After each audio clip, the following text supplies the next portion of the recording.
G'day Upper Room House Church. It's so good to see you guys, and we're going to look today at our third chapter in Bonhoeffer's book, Life Together.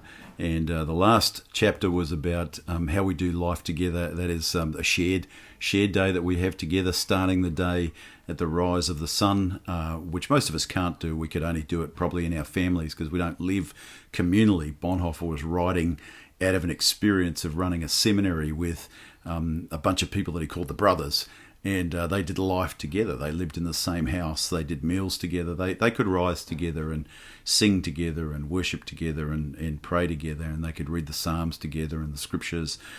That's not going to be likely at your house. So it's going to be, your interactions when you do life together with others is probably going to be on a Sunday morning or your house church where you are now, or whatever. But it doesn't matter. That's not the principle he's trying to relay.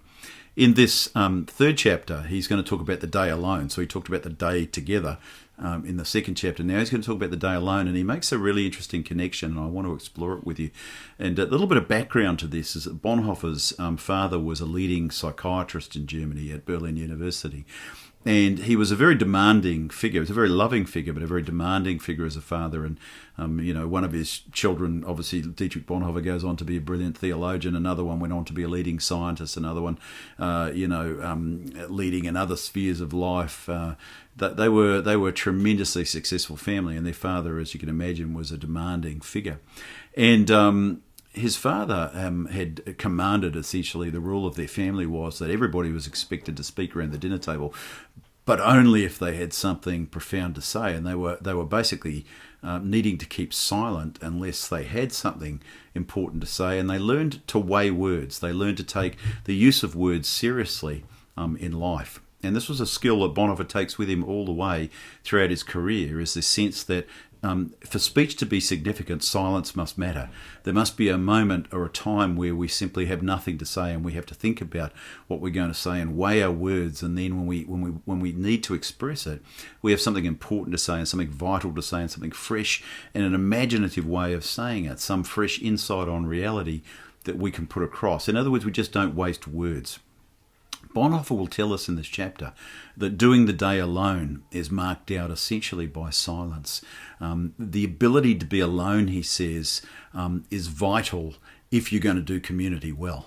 But on the other hand, he says, unless you can do community well, you can't do the day alone well either. And he creates a dialectic, if you will, between these two things where, hey, I can't do life together unless I do the day alone.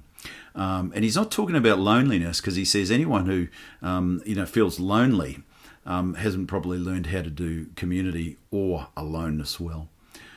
So what he's really trying to get at is that the day that I have alone, when I'm in silence and I have no one to talk to, that's when what is built into me is essentially the relationship with God, the connection with God that makes me me.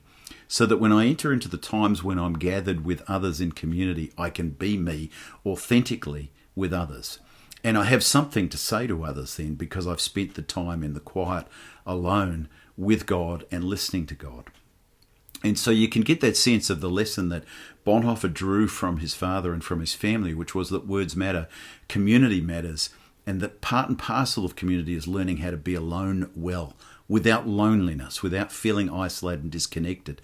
You can't do aloneness well, he says, unless you already know how to do community, but vice versa. You cannot do community well unless you have experienced that solitude and aloneness that we get when we spend our times with God. And so there is this sense that which our life is grounded in the prayer closet of a relationship with God, where Jesus Christ becomes central to our experience and becomes the center of our identity, and essentially makes us safe to be in community with other people.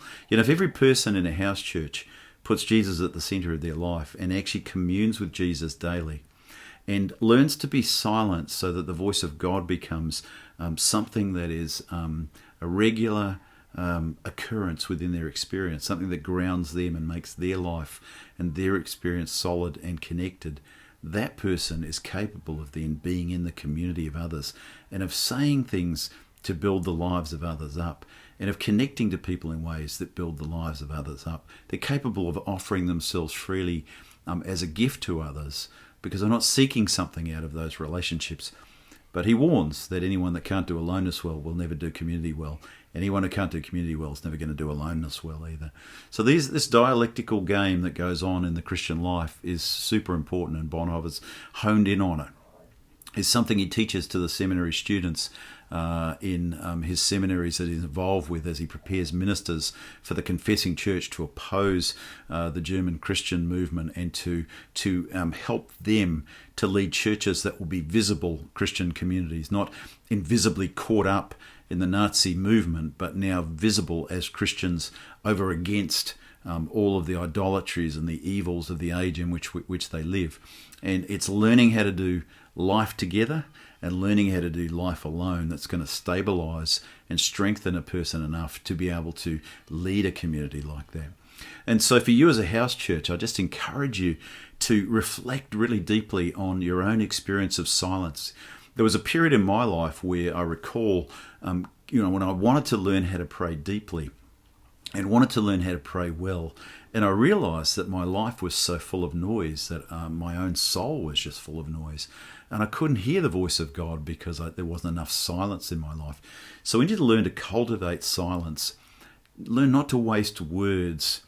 Don't just be in community. Don't just go to church because I have to be with others because I can't stand the thought of being alone. And that's one of the things Bonhoeffer warns us about. And I don't go to house churches because I need a social outlet. But I go there as a grounded person carrying the Spirit of Christ with me, wanting to share that with other people and encourage them and build them up, and not to steal from them and rob from them and get from them, but to give generously. If every person in our community, every person in our house church has spent that day alone with God, if you will, has cultivated the aloneness and the silence, every one of us will have something to offer to others when we enter into that community space and that community life that we're talking about. But it's my encouragement to us, Upper Room, we're going to pursue this life together. Christians cannot do life alone. I've been convinced of that for a long time. Anytime I've seen a young person, leave the church, go off to university, and they decided not to get into a new church or not to be part of a Christian group, it always ends badly. It always ends with a blow up because you can't believe alone. You cannot possibly filter out all the negative messaging you get from the world and stay strong in your own faith if you're not gathered with other people. But being gathered with other people requires that I be skilled enough in that groundedness that we're talking about with Christ in order to be safe in community with others, to make them safe and to be safe and to operate in a safe way. And so that's my encouragement to you, to really reflect tonight or today upon this whole message that Bonhoeffer gives us about the importance of being able to cultivate silence and really dwell with silence without fear of feeling alone, feeling isolated, but to be able to take the strength that comes from that and then to use that as a springboard to minister to others around us. And that's really the essence of what Bonhoeffer wants to say about the day alone. Well, it's my encouragement to you as a community, as a house church, to really invest into each other's lives.